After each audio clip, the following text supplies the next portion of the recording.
하나님의 말씀은 사도행전 14장 19절부터 28절까지 마지막 절까지 봉독합니다. 우리 교독합니다. 유대인들이 안디옥과 이고니온에서 와서 무리를 초인하여 돌로 바울을 쳐서 죽은 줄로 알고 성 밖에 끌어내치니라. 제자들이 둘러섰을 때 바울이 일어나 성에 들어갔다가 이튿날 바나바와 함께 더베로 가서 복음을 그 성에서 전하여 많은 사람을 제자로 삼고 루스드라와 이고니온과 안디옥으로 돌아가서 제자들의 마음을 굳게 하여 이 믿음에 거하라 권하고 또 우리가 하나님 나라에 들어가려면 많은 환난을 겪어야 할 것이라 하고 각 교회에서 장로들을 택하여 금식 기도하며 저희를 그 믿음 바 주께 부탁하고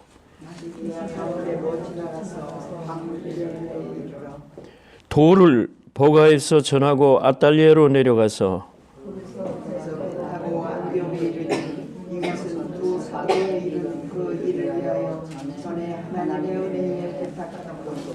이르러 교회를 모아 하나님이 함께 행하신 모든 일과 이방인들에게 믿음의 문을 여신 것을 고하고 제자들과 함께 오래 있으니라. 아멘. 믿음을 가진 것에 대해서 믿음이라고 하면 표현했지 왜 살아있는 믿음이라고 굳이 이렇게 표현을 해야 됐나 여러분 궁금하실 거예요. 죽은 믿음이 있고 살아있는 믿음이 있다 이런 얘기를 우리가 많이 합니다. 본문에 들어가기 전에 누가복음 17장에 보면 그런 비유가 그런 예화가 나옵니다. 예수님이 열 문둥이를 고치셨어요. 그래서 지나시다 보니까 문둥병으로 고생하는 열 문둥이가 모여 있는 것 같아. 그래서 그때 지나가시니까 그 문둥이들이 소리를 지어 외칩니다. 우리를 불쌍히 여겨 주옵소서 하고 예수님의 자비를 구한 겁니다. 긍휼히 여겨달라고. 자기들이 많은 소문을 들어서 주님은 병을 고치시고 죽은 자도 살리시고 안진뱅이도 일으키시는 놀라운 기적이 있다는 걸 알기 때문에 저는 이런 생각을 많이 해봐요. 왜 예수님의 행하신 일 중에 와 복음을 전하시고 가르치시면서 거기에 특별히 병고침의 역사가 있는가, 치유의 역사가 있는가, 예수님이. 그리고 오늘날 치유도 우리 장로님도 기도하셨지만은 병든 자들에게 대한 낫기를 원하는 기도가 많이 있습니다. 근데 많은 병이 없어졌다가 또 새로운 병이 살고 해서 이 땅에는 예수님 오시어서 영생하는 나라가 되기까지는 천지가 개벽할 때까지는 병이라고 하는 것은 끝일 수 없는 인생에게 닥치는 그런 환난인 것 같아요. 병으로 있는 환난은 언제나 있습니다. 시대를 막론하고. 그래서 많은 병고침의 역사들이 있고 병고침의 고통에서 벗어나려는 수고와 노력이 있습니다. 이 열문둥이도 얼마나 힘이 들었겠습니까? 우리를 고쳐주십시오 하기 전에 우리를 불쌍히 여기달라고 이제 예수님 앞에 간청을 했습니다. 예수님이 이렇게 대답하셔요. 붙들고 이렇게 기도해 주시기 전에 너희가 제사장에 가서 너희 깨끗함을 보이라. 깨끗한 것을 보여라. 이렇게 얘기하셔서 열문둥이가 예수님이 시키는 대로 제사장을 만나러 가는 도중에 자기 병이 깨끗이 나은 것을 발견했습니다. 그 중에 하나가 자기의 나은 것을 보고 돌아와서 우리 예수님을 만나서 큰 소리로 하나님께 영광을 돌리면서 예수님 발 아래에 엎드려 살해를 했습니다. 예수님 감사합니다. 그래 놀랍게도 예수님이 이런 대답을 하셔요. 너는 사마리아인으로서 어찌해야 다른 유대인들의 그 병든 자들은 다 어디 갔느냐, 나은 자들은 다 어디 갔느냐 예수님이 물어보십니다. 이 사마리아라고 한다면 당시에 이방인으로 취급이 됐던 때예요. 열 문둥이 중에 한 사람의 이방인인 사마리아가 돌아와서 사마리아인이 와서 자기가 병 나은 것을 하나님께 영광 돌리고 감사를 드렸다. 오늘 본문하고 같은 맥락에서 이 말씀을 제가 예화로 드리는 겁니다. 예수님 말씀하십니다. 10사람 중에 그 중에 9은 어디에 갔느냐? 하나님께 영광을 돌리지 않고 그들 9은 어디에 가느냐? 일어나 가라. 내 믿음이 너를 구원하였다. 내 믿음이 너를 구원하였다.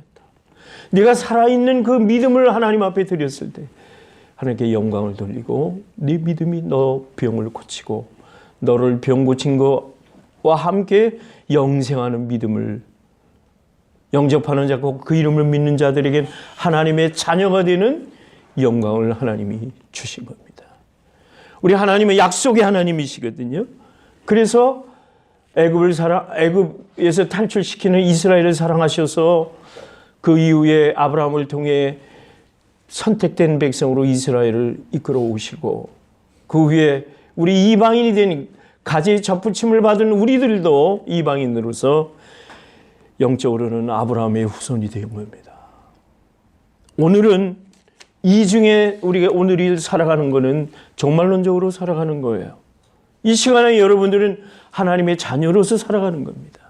비록 육신을 입고 여러분이 이 땅에 사시지만은 여러분은 또 하나의 세계를 가지고 계신데 또 하나의 세계를 가지고 살아가시는 살아있는 믿음을 여러분들은 지금 소유하고 계신 것으로 믿으시면 됩니다. 왜냐하면 우리는 하나님의 사람이기 때문에 하나님이 택해서 여러분을 구원하시고 너희가 나를 택한 게 아니라 내가 너희를 택하여 세웠나니 이는 너희로 가서 열매를 맺고 그 열매가 항상 있게 하려 함이라. 그래서 너희가 내 이름으로 기도하는 것마다 아버지께서 주시리라. 요한복음 15장 16절의 말씀을 그 말씀인 겁니다.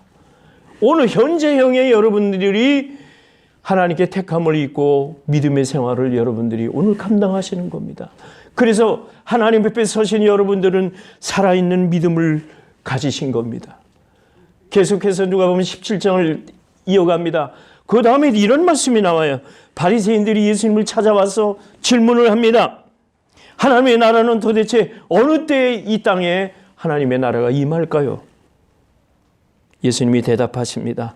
하나님의 나라는 볼 수 있게 임하는 것이 아니요 여기 있다 저기 있다 하지 못하오니 하나님의 나라는 너희 안에 있느니라. 오늘 여러분들이 하나님의 나라를 소유했으면 그거 여러분이 천국의 생활이신 거예요. 저 멀리 계신 하나님이 아니신 여러분과 동행하시는 겁니다. 종말론적인 신앙이 뭐냐 하는 걸 물어봤더니 오늘 구원 얻은 것을 확신하고 살아가는 신앙입니다. 그랬어요. 그게 답이에요.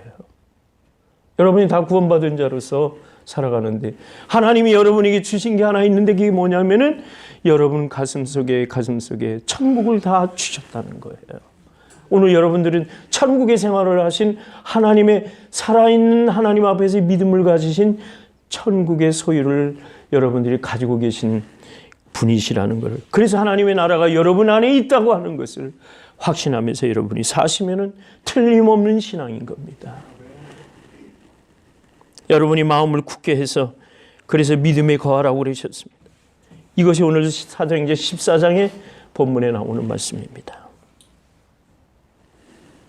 여기 본문 보니까 유대인들이 안디옥과 이고니온 먼저 보면은 지난주에 루스드라에서 스스요 그 다음에 허메라고 하는 그러한 우상의 신을 만들려고 할 때 이들이 옷을 찢고 사람들에게 설득을 했습니다. 바울과 바나바는 나는 여러분과 같은 성정을 가진 사람입니다. 그러니까 하나님께만 영광을 돌리라. 이렇게 신앙의 바른 길을 가르쳐주면서 항상 따라다니는 게 있는데 욥기서 5장을 봐도 우리는 고난을 위하여 난나니 불태가 위로 나름 같더라 그렇게 얘기를 했습니다. 여러분이 의인으로 살려면 항상 고난이라는 것을 여러분들이 짝하며 살 수 있는 겁니다. 어느 분이 쓴 책에 그런 말이 나와요. 일본의 사무라이들이 칼을 차고 집을 나서면 몇 사람의 적을 만나느냐 하면 7사람의 적을 만난다고 그래요. 이것이 인생이라는 겁니다. 여러분이 선하고 바르고 옳게 살려고 해도 항상 뒤따라다니는 것이 마귀의 괴계가 여러분을 따라다니는 거예요. 사단이 여러분을 조롱하고 사단이 여러분을 신앙생활을 바로 못하게 모든 면에서 방해하는 거예요. 그래서 에베소 6장이 뭐라고 그랬어요? 하나님의 전신갑주를 입으라 그랬어요. 그건 뭐냐면은 하나님의 능력을 가져라 그런 말이에요. 마귀에게 지지 말고 여러분이 우리 하나님을 부를 때에 주님은 불같은 성령으로 여러분과 함께 동행하시면서 여러분을 지켜주신다는 겁니다. 여기 사도 바울이 얼마나 충천했어요. 바나바와 함께 복음을 전하면서 오직 그는 모든 걸 다 포기하고 이 성에 가서 내일은 저 성에 가서 이 소아시아에 있는 7교회 그 나중에 생기지만 그 주변을 돌아다니면서 개척하며 다닌 거예요. 복음을 전하는데 여기에 유대인들이 참으로 나쁜 사람들이에요. 유대인들이 혼자 온 게 아니라 안디옥에 있는 교인, 안디옥에 있는 유대인들, 안디옥에 있는 사람들, 이고니에 있는 사람들을 불러 모아서 여기 초인했다는 건 뭐냐면 설득을 했다는 거예요. 저 사람은 하나님을 믿는 것 같아도 아니다. 오늘날 말하면 이단을 전하는 사람이다. 이렇게 설득을 해가지고 유대인들이 선동을 해가지고 돌을 들어서 바울을 치게 만들었어요. 구약에부터 옳지 않은 것은 돌로 치라고 하는 것이 이제 구약의 율법인데 그들이 볼 때는 바울이 주의 복음을 전하는 일에 대해서는 이거는 이단이라고 봤기 때문에 돌을 들어서 바울을 때렸습니다. 바울이 그 돌에 맞아서 거의 죽은 것 같이 돼버렸다. 사람들이 죽은 줄 알고 성 밖에 말하자면 시체장에 내던져 놓은 거예요. 제자들이 따라가서 둘러섰습니다. 하나님이 그 목숨을 여러분 이렇게 기억하시면 됩니다. 하나님이 택하셔서 사명을 주신 자에게는 죽음이 없어요. 죽지 않아요. 염려하지 마세요. 하나님이 하나님 나라를 이루기 위해서 세우신 하나님의 백성들은 그 소명을 다할 때까지 하나님이 그 인생을 책임져 주신다는 걸 말씀합니다. 여기 오늘 바울이 바로 그런 사람이에요. 하나님이 다시 살리신 거예요. 죽은 줄 알고 내던져 놓은 거예요. 툴툴 털고 일어나서 바나바 그 동역자 바나바와 함께 더베로 들어가서 그 복음을 성에서 전하여 많은 사람을 제자로 삼았다. 본문에는 그렇게 나왔어요. 복음 전하는 일을 생명으로 내놓았다는 거예요. 복음 전하는 일을 생명으로 전할 때 그는 하나님에 대해서 살아있는 믿음을 가진 사람인 거라. 부탁합니다. 여러분 의례적이고 종교적인 예식에 의한 예배 드리지 마시고 우리 주님을 만나는 이 자리가 되게 하시기를 원하고 또 나아가셔서는 하나님의 살아있는 하나님에게 부름받은 사람으로 살아있는 믿음을 세상 가운데 보이시기를 바랍니다. 그렇게 큰 소리로 기도 안 하고 길길이 날뛰지 않아도 괜찮아요. 여러분 가슴에 살아있는 하나님이 나의 주인이십니다라는 것만 고백하고 다니면은 여러분 그분이 살아있는 믿음을 가지신 분입니다. 이 종말로 주 안에서 그의 힘으로 능력으로 강건해지라 에베소에서 바울은 그렇게 말씀을 합니다. 마지막 때에는 하나님의 능력으로 살아라 그런 말씀입니다. 마귀의 계계를 능히 대적하기 위하여 하나님의 전신갑주를 취하라 그러는 겁니다. 성령을 의지하셔서 여러분을 매 순간 인도하시는 하나님의 성령을 힘입어 사단 마귀가 여러분을 꿰고 사단 마귀가 여러분을 온전한 신앙생활 못하도록 흔들어 놓을 때 주의 이름으로 여러분의 예수님의 능력으로 모든 상황을 이겨나가시기를 바랍니다. 주님만 부르시면 돼요. 디도서 1장 2절의 말씀을 보니까 그런 말씀이 나와요. 우리들에게 바울이 그런 말을 합니다. 디도에게 얘기하면서 하나님의 말씀을 이 시간에 이 세대에 심어줘야 되는데 전도라는 이름으로 전도라는 행위로 하나님의 복음을 전하는 일이라 했습니다. 여러분 전도하십니까? 어렵게 여기지 마십시오. 전도하십시다. 전도는 복음을 전하는 일이에요. 내가 이렇게 구원받은 것처럼 예수 믿으시고 구원받으세요. 그게 전도입니다. 열심히 전도하시기 바랍니다. 우리의 씨름은 혈과 육에 가는 것이 아니요 정사와 권세와 어둠의 세상 주관자 하늘에 있는 악의 영들을 대상으로 여러분들 이 세상을 투쟁하시면서 나가시는 거예요.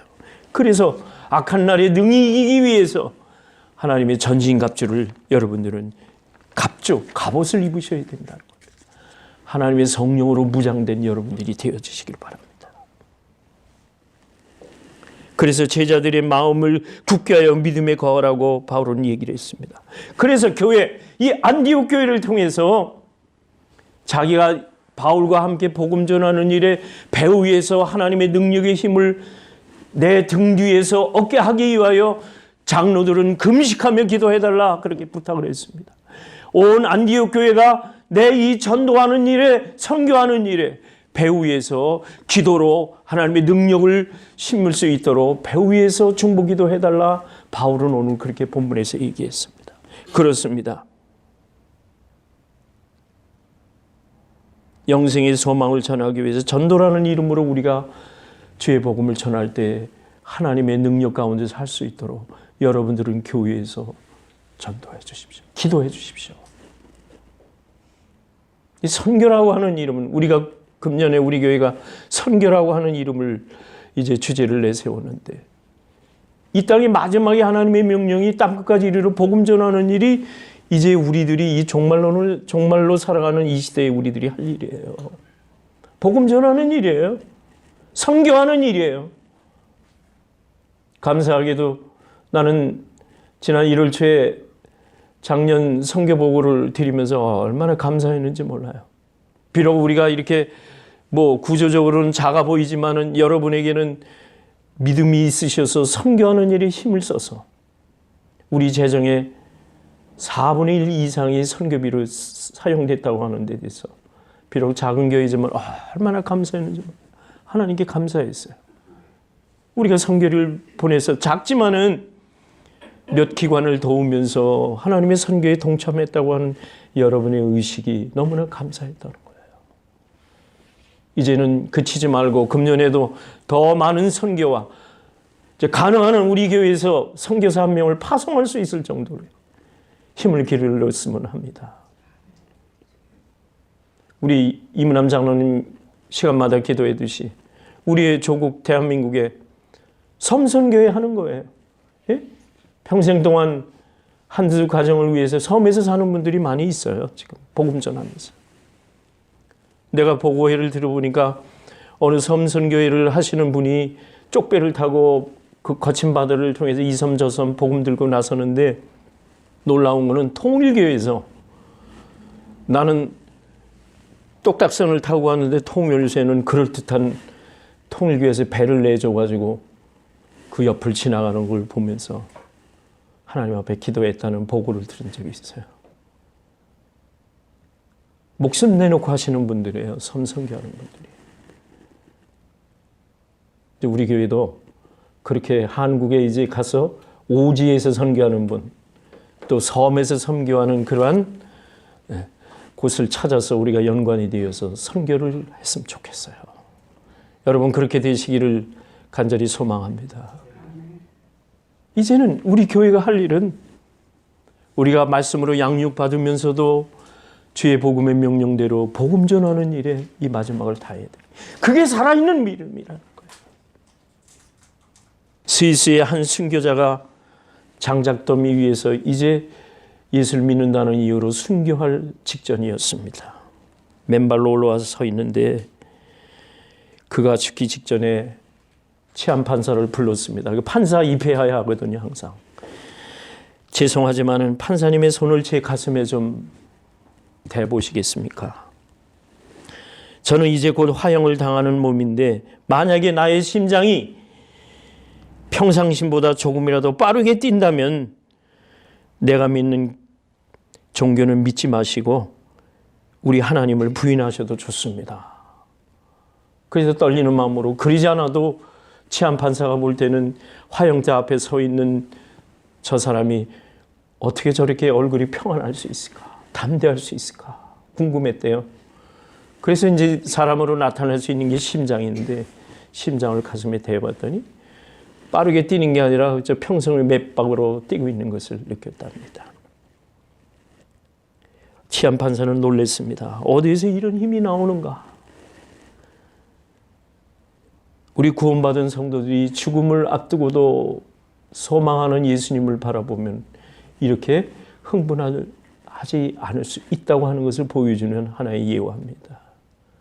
여러분,